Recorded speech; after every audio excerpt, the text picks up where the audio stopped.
Job growth in Alberta was up last month compared to the rest of the country. But where does Lloydminster fit into that growth?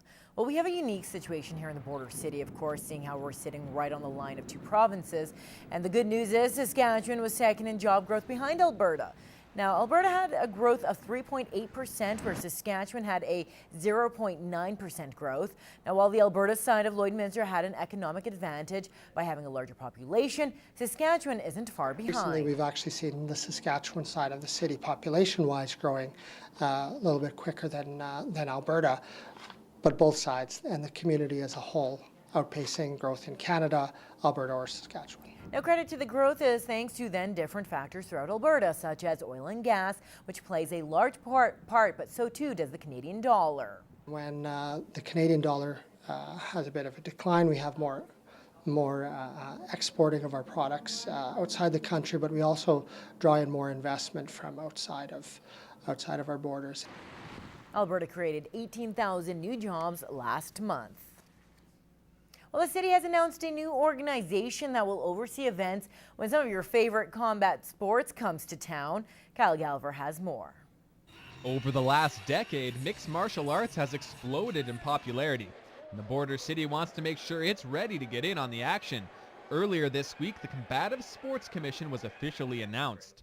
Local realtor Andrew Breathauer thinks Lloydminster would be a perfect place to host more events like MMA, boxing, or judo. MMA is an 18 to 35 male demographic, and Lloydminster is that 18 to 35 male demographic. So I think it's going to be a big thing for not only tourism coming here, but just giving people here something different to do. It's a commission that was set up just to oversee any mixed martial arts or combative sports in the city.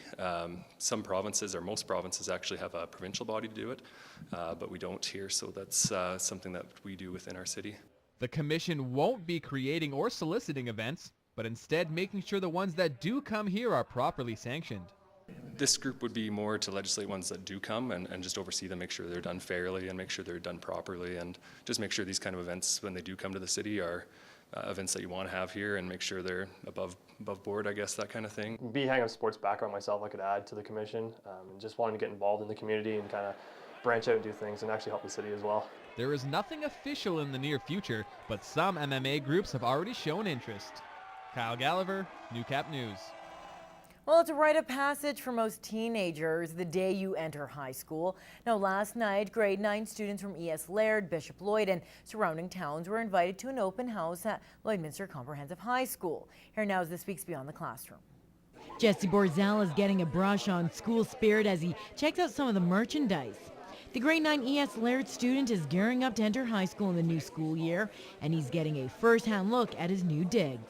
I think it's mostly to get us prepared and just to show us what we're going to expect. The open house is a great chance for students and parents to prepare for the new phase of their life. Now, going to high school will be a major change, and these students share what they're most excited and nervous for.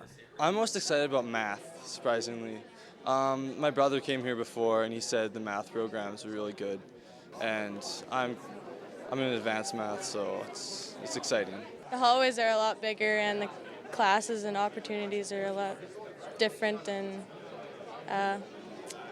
different than I'm used to. I'm nervous about the homework. We don't really get much homework in grade 9, so I think the homework load will be a challenge. Just maybe classes getting harder and more things to manage. As for Jesse, he'll be following in the footsteps of his father and older brother, who also sported the purple and gold. I'm an alumni here, I'm a Baron, and so it's nice to have my kids come here and walk the same halls that I did, and it's exciting. And so for now, the students take it all in, knowing they will be embarking on their next chapter in life in just a few months' time.